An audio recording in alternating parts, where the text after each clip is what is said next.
अस्सलाम वालेकुम। मेरा नाम मोहम्मद मोहसन है। शादी 3-4 साल हो गए ने जी, तो कोई बच्चा नहीं। अगे ठीक ठाक साथ थोड़ी मजदूरी कर लैंदा आई, फ्रूट की रेहड़ी लाई सी ते ओहदे नाल मजदूरी करदा ही अच्छा वक्त गुजरदा है। वो फिर टाईफाइड बुखार होया सी ते ओहदी वजह तो अखां ते असर हो गया। फिर इलाज ना कराने की वजह तो मजीद अखां मसला बन गया, यानी नज़र बंद हो गई।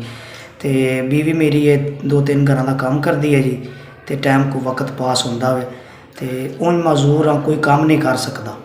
तो तुसी किराए का मकान है जी, तो कोई 4 पैसे मिल जान, किसी डॉक्टर नूं अपनी नज़र चेक करवावा, मते अल्लाह करे तो ठीक हो जाए। तो जेड़ा ना जी माड़ा ही बंदा वा, दुआ ही दे सकना, और तो कुछ नहीं कर सकता। तो तुहाडे वास्ते दुआवां करांगा। जिन्ना लोगां जी मैंने 6000 रुपया भेजा है, अल्लाह उन्होंने कबूलो मंजूर फरमाए, अल्लाह उन्होंने बच्चों की जिंदगी तंदुरुस्ती देवे। इस 6000 रुपया नाल मैं किसी डॉक्टर को चैकअप करवावांगा जी, तो अल्लाह करे मेरी मत शायद नज़र ठीक हो जाए। मैं उन्होंने शुक्रगुजार हाँ, उन्होंने मेहरबानी।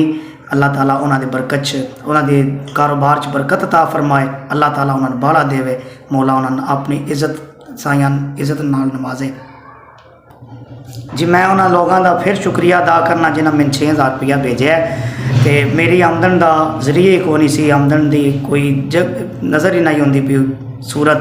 तो उन्हें 6000 रुपया भेजा है, अल्लाह उन्होंने बच्चों की जिंदगी तंदुरुस्ती देवे, तो अल्लाह उन्होंने कारोबार च बरकत फरमाए। उन्हें मेरी मदद की, सोना मालक उन्होंने मदद फरमाए।